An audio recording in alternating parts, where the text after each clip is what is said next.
பாஜக மாநில தலைவர் அண்ணாமலை வெளியிட்டுள்ள எக்ஸ் தள பதிவில் கடந்த 1974ஆம் ஆண்டு தமிழகத்தில் திமுக ஆட்சி இருந்தபோது மத்தியில் இருந்த காங்கிரஸ் அரசால் கச்சத்தீவு இலங்கைக்கு தாரை பார்க்கப்பட்டது. அதன் பிறகு பல முறை மத்திய அரசில் பசையான அமைச்சர் பதவிகளை மட்டும் வாங்கிக் கொண்டு கச்சத்தீவு விவகாரத்தில் கள்ளமௌனம் மட்டுமே சாதித்துக் கொண்டிருக்கும் திமுகவுக்கு தேர்தல் காலங்களில் மட்டுமே அதன் ஞாபகம் வருவது விந்தை. கச்சத்தீவு விஷயத்தில் திமுகவின் மறைந்த தலைவர் கருணாநிதி செய்தது துரோகம்.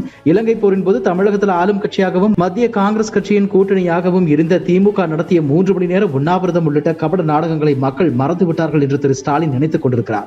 கச்சத்தீவை விட்டுக் கொடுத்து தமிழக மீனவர்கள் வாழ்வாதாரத்தை பாதிப்புக்குள்ளாக்கிவிட்டு 50 ஆண்டுகள் மௌனமாக இருந்து கொண்டு தேர்தல் நேரத்தில் மட்டும் கச்சத்தீவு குறித்து பேசும் திரு ஸ்டாலின் அவர்கள் சுய பரிசோதனை செய்ய வேண்டிய நேரம் இது என கூறியுள்ளார்.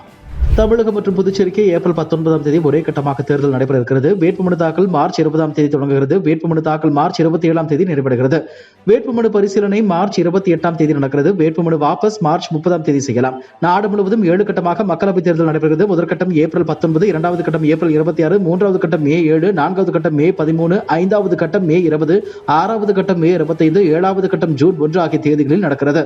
தமிழகத்தில் காலியாக உள்ள விளவங்கோடு தொகுதிக்கு ஏப்ரல் 19ஆம் தேதி இடைத்தேர்தல் நடைபெறுகிறது என தெரிவித்தார்.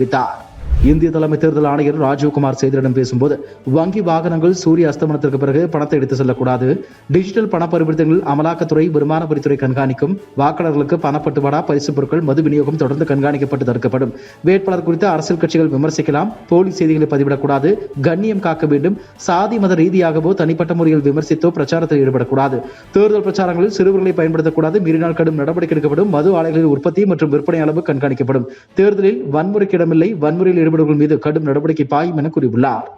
நாடாளுமன்ற தேர்தல் தேதி அறிவித்ததை தொடர்ந்து தேர்தல் நடத்தை விதிமுறைகள் உடனடியாக அமல்படுத்தப்பட்டன. சென்னை தலைமைச் செயலகம், மாவட்ட ஆட்சியர் அலுவலகம் உட்பட அனைத்து அரசு அலுவலகங்களிலும் முதலமைச்சர் படங்கள், அரசின் விளக்க புகைப்படங்கள் அகற்றப்பட்டு வருகின்றன. இதன் ஒரு பகுதியாக கோவை மாவட்ட ஆட்சியர் அலுவலகத்தில் வைக்கப்பட்டிருந்த அரசு விளம்பர படங்கள் அகற்றப்பட்டது. கோவை மாவட்ட ஆட்சியர் அலுவலக வளாகத்தில் உள்ள அறிவிப்பு பலகையில் தமிழக செய்தி மற்றும் விளம்பரத்துறை சார்பில் வைக்கப்பட்டிருந்த தமிழக அரசின் மக்கள் நலத்திட்ட பணிகள் மற்றும் வளர்ச்சிப் பணிகள், நலத்திட்ட உதவிகள் வழங்கிய அரசு விளம்பர படங்கள் அகற்றப்பட்டன. மதுரை கோச்சடியில் ரேஷன் கடை திறப்பு நிகழ்வில் பங்கேற்ற அதிமுக முன்னாள் அமைச்சர் செல்லூர் ராஜு செய்திகளை சந்தித்து பேசும்போது தமிழ்நாட்டில் உள்ள ஒரே அரைவேக்காடு அண்ணாமலை தான், மத்தியில் ஆளும் கட்சி என்ற மமதையில் அண்ணாமலை மறைந்த தலைவர்களை மதிக்காமல் அரைவேக்காடுத்தனமாக பேசுகிறார். அரசியலில் அண்ணாமலை கத்துக்குட்டி தேர்தல் வாக்கு எண்ணிக்கை பெட்டியை உடைக்கும் போதுதான் பாஜகவுக்கு மக்கள் என்ன ஆப்பு வைத்துள்ளார்கள் என்று தெரியும். அதன் பிறகு அண்ணாமலை இருப்பாரா தொடர்பாரா என்பது தெரியும். விஜய் கட்சி ஆரம்பித்ததால் பாதிப்பு திமுகவுக்கு தான், ஏனெனில் விஜய் ரசிகர்கள் பெரும்பகுதி திமுகவுக்கு வாக்களித்துள்ளனர். அதனால் விஜய் கட்சி ஆரம்பித்ததில் திமுகவுக்கு கோபம், அதிமுகவுக்கு இப்போ ரூட் கிளியர் பா என்றார். அருணாச்சல பிரதேசம், சிக்கிம் ஆகிய மாநில சட்டசபைக்கு ஏப்ரல் 19ஆம் தேதியும் ஆந்திர சட்டசபைக்கு மே 13ஆம் தேதியும் ஒரே கட்டமாக தேர்தல் நடைபெறும் என்று இந்திய தேர்தல் ஆணையம் அறிவித்துள்ளது. ஒடிசா சட்டசபைக்கு 4 கட்டங்களாக தேர்தல் அறிவிக்கப்பட்டுள்ளது. மே 13 28 தொகுதிகளிலும், மே 20 28 தொகுதிகளிலும், மே 25 42 தொகுதிகளிலும், ஜூன் 1 42 தொகுதிகளில் என தேர்தல் நடைபெறுகிறது. இதுபோன்ற செய்திகளை மேலும் தெரிந்து கொள்ள எங்களது யூடியூப், ஃபேஸ்புக் மற்றும் ட்விட்டர் ஆப்களை சப்ஸ்கிரைப் செய்யவும்.